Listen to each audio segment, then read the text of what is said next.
Alright guys, before we get into this video, yes, I'm going to talk to you about futtrading.co.uk. I know a few of you guys don't like that I do this, but it's no different than someone advertising a coin selling website, which I don't agree with. This is mine and Dan's hard work that obviously allows us to do this full time. It means you guys get loads of videos, so I'm always going to advertise it.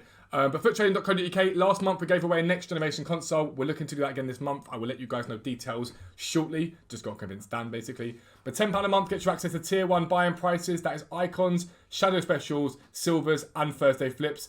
Tier 2 gets you access to live filters, chem style filters, UCL filters, and the trade storage, as well as fluctuations, which is incredible right now. The people that are doing fluctuations are making millions each week. No exaggeration for that. And tier 3 has just recently been added. That includes a bot that we have developed ourselves for fluctuations, and it literally tells you when to go and buy those cards, at what price for, and at what price to sell them for. It pings you personally. It's an absolutely awesome piece of kit. And if you look to the right hand side, this is Discord. Make sure you join the Discord, even if you're not a website subscriber. But you can see already 420 people online on our Discord right now, trading, working together, having good fun. So make sure you join the Discord. Make sure you subscribe at futtrading.co.uk. But for now, let's get into the video. Yo, what is up guys? Welcome back to a new video with me, Fuzzball40. As always, if you're new around here, make sure you do subscribe down below. And make sure your notifications are turned on so you never miss an upload. 3 a day on this channel. The morning is League, SBC, Method to Glory. As always, I tell you guys, it's me crafting players and packs. Basically, for me, it's the best way to enjoy this game because it's my own hard work that means that I can have some of the best players in this game that I craft. And then when I do that alongside my 515 trading, you guys get that video every day. It means I get to buy the players I want and craft the players I want. It's basically my road to glory. You guys can follow along too. More on that in a second, to be fair. And in the midnight content, this video is a mixture of picks, packs, my thoughts on the game and all that awesome stuff. And I'm going to go into detail in a second about what this video is about because I'll tell you what I'm doing now for 515. Basically, my team is as such. I've got loads of good players in my team. But basically what I'm planning on doing now is basically building my team for close to the end game as possible. I want to start playing this game and enjoying it. I keep saying I'm going to do it. I keep not doing it. So we're going to commit to actually getting the team built. I think it's going to look something like this without Tavernier maybe. So basically what I want to show you guys, a lot of people in my comment section say to me all the time, oh, it's easy for you to do this because you've got X amount of coins. But a lot of you guys forget that I started on the same coin total that a lot of you guys started on. So I might have 5-6 million coins left over after this team, these players that I've got. But I started from scratch. And so I'm going to be building my God squad and starting basically from scratch again in terms of trading. So you guys can follow along as I do that. My aim is probably within a couple of weeks to be back up to sort of 2, 3, 4 million if I can. It'll give me a reason to grind the game again. I like motivation is important to me. You need to have motivation to play the game and grind the game. And so that's what I'm going to be doing. But this got me thinking that as there's something else, we had a new subscriber come onto the site. I'm not going to name them, but he said it was fine for me to mention this in the video. And basically, this subscriber basically said that he'd spent a lot of money gambling, what he called gambling, on FIFA points over time, and he's found the website, and now he doesn't use FIFA points, he trades instead, and that's great. It's really good to hear that. But then I just thought I'd have a little look at EA's income and see what the real figures were in terms of how much Ultimate Team as a game mode generates. And we see the figures each year and go, that's a lot of money and whatnot, but we don't see quite the increase that happens every year and the sheer amount of money that this company is making and the sheer amount of money that the staff are being paid as well. I don't really like to be one of those people. I'm never one of those people. You see people say, oh, nurses should get paid as much as footballers. I'm not one of those guys. I think nurses should earn more. Of course they should. And if they could earn what footballers earn, then fantastic. But it's not really the way the world works. But when you see, for me, the amount of money they're making from Ultimate Team in general, and you see the state the game is in and the sheer disregard for the community, to me, it's mind-boggling. It really is mind-boggling. So I want to just show you some of the figures and show you some of what they earned last year and for you to get a real idea of just how ridiculous things have got, considering how poor this game has been for the last 2 or 3 installments. So I'm going to be right back. I'm going to show you the figures. I'll see you then. Alright guys, so this is an article on Sport Bible. Shout out to them. Basically talks about how much money FIFA makes in terms of Ultimate Team. This is across FIFA and Madden, bear in mind. It's not just FIFA, but FIFA does make up the vast majority of the Ultimate Team revenue, from what I'm aware of anyway. From what last time I read it, that's what it was basically. And it's staggering. It's absolutely staggering, the amount of money that these game modes they make. So I'll show you it now. So the EA's net revenue, so Daniel Ahmad basically posted this on Twitter back in May. But EA's revenue So in 2015, $587 million. 2016, 660 million. 2017, 775 million. And then a staggering jump, like we're talking nearly 400,000, I think that is. In 2018, up to 1.18 billion. 2019 to 1.37 billion. And then the financial year ending 2020, 1.49 billion pounds. Which is just ridiculous. Like, it's incredible amounts of money, and fair play to them for doing it. But that comes to just over £6 billion, or $1 billion, keep saying pounds, $1 billion in 6 financial years. Basically an average of $1 billion a year when you factor it in, and it's only going up each year. Now, this is the way the world works. Companies make money, they like bring out whatever it is, they sell it to you, you consume it, and that's how it goes, okay? I get that, I understand it. But what I ask here is what value for money we get, and in what way, shape or form is what we're getting worth it for that amount of money to be made by them. So it's the third year in a row, as they say here, that EA's collected over $1 billion in revenue from Ultimate Team. And overall, EA's revenue topped $5.5 billion, with $2.7 billion of that generated on players spending money on in-game content or live services. So even outside of Ultimate Team, $2.7 billion from in-game content or live services. Now, I wouldn't mind if that in-game content was distinct and told you what you were getting. So let's say theoretically in a game, in FIFA, let's say in FIFA, you could go to a store and you could buy Neymar, for example, for X amount of FIFA points. So if you wanted Neymar, you could pay, I don't know, 12,000 FIFA points, as an example, to get yourself Neymar, okay? And as the game progressed, maybe it got cheaper and cheaper and cheaper. You could then list those cards onto a transfer market and sell them for coins, which enables you to then trade in transfer market and whatnot, you know, the value to that. That sort of model, I wouldn't mind. Is it feasible? Potentially not, but I wouldn't mind that. But $2.7 billion, okay? And this is where I got a little bit, I felt sad. I felt very, very sad. And it made me think about the people that potentially have struggled during lockdown and whatnot, and especially those with gambling addiction. So I don't want to belittle anyone here at all. But we've delivered another strong quarter, driven by live services, outperformance in Ultimate Team and Apex Legends, Blake Jorgensen commented. We're raising our net bookings outlook for the full year on the strength we continue to see in our business. The COVID-19 pandemic has undoubtedly helped EA financially, and in May, it was reported that FIFA made a staggering £186 million in 66 days for when United Kingdom's lockdown period started on the 23rd of March. £186 million, okay? Just from 66 days of lockdown. And so when I looked at that, I was like, my instant thought was on the people that are bored and they go and spend money on FIFA points because they're like, sorry, I've got nothing else to do. Let me play FIFA. Fair enough. Then I started thinking about the fact that there are going to be people that maybe do have gambling addiction or on the verge of it, or the younger guys that don't really realise what they're doing, who are going to spend that sort of money on this game. And to me, it saddens me. Because then when it came down to lockdown, I asked myself, what did EA do to give back during that lockdown? To the players that were playing and to grind out and whatnot, they did jack. They did absolutely nothing to help that player base. They didn't give any real grindable content, any real free content. They've done nothing. All they've done, in fact, is become an even more toxic, horrible video game made by a toxic, horrible company. That's all it's done.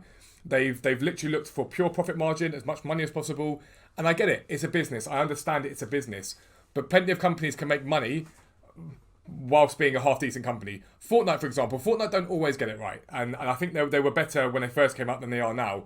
But a lot of the time with Fortnite, you did your battle pass, you made your money from, they made a lot of money from that, 1.8 billion, I think it was in their first year. And they made a lot of money by doing that, but they did give back to their player base. You got sort of awesome events. If you look at that, remember all the sort of concerts and stuff like that they did. The game was free to play as well, bear that in mind. It was a choice to pay for skins and stuff like that. But they did like those sort of concerts. They listened to feedback. When they got things wrong on Twitter, they'd be like, we got that wrong, we dropped the ball on this one. They've been less good at that recently. I'm fully aware of that fact, as they've grown and grown in popularity. But they're still pretty damn good at it. They're still pretty damn good at it. But the question mark for me is always, why bother? Like, I always struggle with this with the FIFA point situation, and I hate it when people blame content creators for it, because content creators aren't the problem completely. I mean, I don't think it helps when you see gigantic content creators spending like 100,000 FIFA points, because again, FOMO then becomes a thing for people watching those content creators. But you can't blame them for that. A lot of them make their money by doing that. It's their business. It's how they make money. It's how they feed their families. I'm not going to sit here and judge them in one bit. But to the common person, I always say, why bother? Because all you're doing really, and if you think about this game runs for 1 year, okay? It runs for 1 year. Now, there's no point me saying to you, don't make your team good, because that's the whole point of Ultimate Team. That's why we all play it. We want a good team, we want to grow, we want to develop it. But forget the fact you can subscribe to our website or you can pay patrons and whatnot. I bring out free videos to teach you guys to trade and use them. Just don't spend money on FIFA points where you can avoid it. The thing that made me even more angry was this, okay? So EA shareholders say no to massive proposed rates for executives, basically. So I just want to read this. The rejected payment plans, basically they were voting on how much to pay executives at EA. The rejected payment plan included a proposed $21.37 million in total compensation for Andrew Wilson, who's the CEO, up from 18.3. That was rejected. Other executives are set to see much larger bumps. Blake Jorgensen from 9.41 million to 19.5. Chief Stewards Officer from 6.95 to 16.1. Kenneth Moss, 6.95 million to 14.2 million. These are staggering figures. These people are earning staggering figures. And again, I'm not one of those people that's in like, you get people that like footballers earn too much and whatnot. You earn what you're worth. And to EA, these are probably worth that amount of money because they're making a lot of money. So I'm not going to sit here and say to these people, it's their fault as such that they're being paid that amount of money.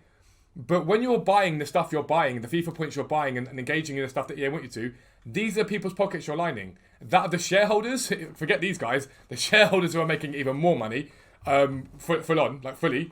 But you line the pockets of these CEOs. And now we can talk about the shareholders and profit margins and whatnot, but these are the guys, these people here, the people at FIFA, like the head of content, those sort of people that earn very good wages, these are people that are failing us as a community, realistically, because you can still earn good money. Now, I also think people may be even more inclined to spend money on FIFA points if the game was half decent, but it's not.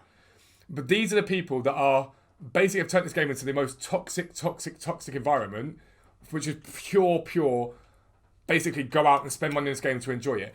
The removal of daily SBCs every single day in a promo tells you everything you need to know. The fact that everything on this game this year is untradeable tells you everything you need to know. The removal of icon SBCs that I brought out a video on this morning, watch it, it's very, very good. But that sounds like I'm being big-headed, but you know what I mean. It's a good video, I'm proud of what I did on it. The removal of icon SBCs to make them even more expensive. The icon moments to have no supply to make them even more expensive, to make you want to buy FIFA points and keep spamming your bank account to try and improve your team. These are the people that have failed us. And these are people that are earning $20 million plus per year, which is absolutely ridiculous. And another article I really liked was this Variety article. And it talked about EA and Activision, basically the employees and staff, CEOs that appear on basically what they call excessive compensation. They're basically the most overpaid CEOs. And Andrew Wilson from EA is paid $35 million a year apparently now, currently. And that's according to as you saw, it's a not-for-profit organisation. They look at like wages and whatnot. They say he's only 19.7 million too much, mate. I'd say 29.72 million too much. I look at what they do, and I do think the companies like EA Sports have really forgotten that without their community, the game is nothing. But that's because they have no competition. Let's be honest, PES is no competition to FIFA. It just isn't. There's no competition to EA, so they don't care. They generally don't care. They just keep doing whatever they're doing to make money. Again, it's a business, I get that, but you could still have that without sacrificing morals and standards and respect for the community that you're serving and the community that are buying your game year in, year out. Because let's not forget, the game itself costs £50. Most people a lot of people spend a lot more than that on FIFA points to improve their team as the game progresses and as the game goes. But I'll show you something this year that dawned on me just now. As that goes slowly, apologies, but look at my record this year. Last year I played well over 1,000 games, well over. This year I have played, according to that, I think it's 367 games I played this year of FIFA, which is for me nothing, absolutely nothing. I played well over 1,000 last year, which is why I want to get back to playing again, to be fair. But the reason I played that little is because I just had zero interest in the gameplay. It's diabolical. It's not that I'm disillusioned with the game. I love the trading side of it. I enjoy it. I enjoy teaching you guys to make coins. And I enjoy watching you guys progress your teams through League SBC method, through trading and seeing how well those of you that are on the website do and whatnot. It does make me very, very happy. But I play weekend league and I can't be bothered. This weekend and weekend league, I think I was 13-2 or something like that, and I just gave up. I couldn't be bothered anymore. I was like, done. Didn't even go the extra win for silver for gold free. I just could not be bothered because it's a terrible, terrible game with a company and a group of staff that run it that are terrible, terrible people. There's no better way I can put that. And some people won't like me saying that, and you're digging out the people, you're having to go at them too much. It's a fact. They're awful. They are awful. You guys know I don't hide my dislike for what Jamie Foot Economist has done since he's gone into that team at EA. The content on this game is diabolical. It's been diabolical for ages. Last year we got way too much of it. This year nowhere near enough. And last year that they got away with some of how bad the gameplay was because they spammed the content out left, right, and centre. This year it's nowhere near. They've been nowhere near able to do what they did last year because it's terrible. It's awful. But I ask you, when you go to put money in your account for FIFA points, just ask yourself, is it really worth it? Is it worth it that EA's head is earning $35 million a year? $35 million a year. Or that EA as a company and their shareholders are taking home $6 billion over the last 6 years, $1 billion every single year on average, and that figure's only going up every single year. Is it really worth it? Is it really, really worth it for you to do that? Or could you spend a bit of extra time and go, actually, do you know what? For the 20 quid I'm about to spend, I could probably spend an hour in a game and make a similar amount of coins than the £20 I'm about to spend. Because the chances are you could. And anyone can learn to trade. Anyone can learn to grind the game. There are so many amazing people out there to show you how to grind it, how to enjoy it, without spending your hard-earned money on FIFA points. But I just want to share that with you. The figures are astronomical. They're staggering. And I think when you lay it down like that and you go, $6 billion, okay? Now, my local football team has a turnover every year. My team I support, Sutton United, has a turnover every year of about 1 million. And that to me is like still astronomical figures for a club our size. But 6 billion, when you put it into perspective, you see that the head is earning 35 million and the head of studio is earning $15 million. Fair play to him. They've got a great job. It's fantastic. But is your money, your hard-earned money for your job that is probably something you grind out every day, you work hard at and whatnot, is it really worth it to line these people's pockets when they genuinely just don't care about you? That's the long and short of it. They just don't care. But that's the end of the video. If you are new around here, as always, make sure you subscribe down below. Make sure you turn your notifications on so you never miss an upload. But for now, I am out. Peace out. I'll speak to you soon.